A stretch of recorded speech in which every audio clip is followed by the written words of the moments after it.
Denver School Board Director Tay Anderson is stepping aside from some of his duties after a DPS parent accuses him of sexually assaulting more than 60 students. These allegations are very serious, but none of them have been reported to police. Anderson has hired an attorney, and the school board has acknowledged the accusations. CBS 4's Jacqueline Quinn live on our top story tonight. And Jacqueline, there are now multiple investigations into these accusations.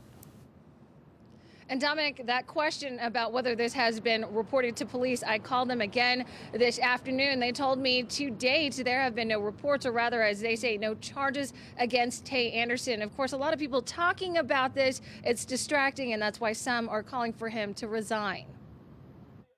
Just because there's a lot of smoke here. The Colorado high school Democrats are calling on Denver Public Schools Board Director Tay Anderson to resign.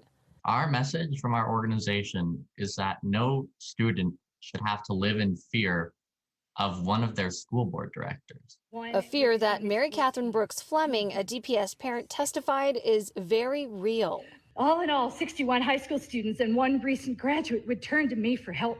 The school board said they were informed that the allegations were against Anderson, but he and his lawyer deny them. A post on his Facebook page Sunday night said, "These false claims have put my family and I in harm's way, and now as a father and son, I must protect those I love first. Therefore, I will be stepping back from everyday board functions until the completion of the independent investigation." In addition, his lawyer in a statement wrote to us saying, "To date, not a single allegation against Director Anderson has provided any time, place, individual, or details to which he can even respond. When and if this occurs, he will respond with specifics and corroborating evidence.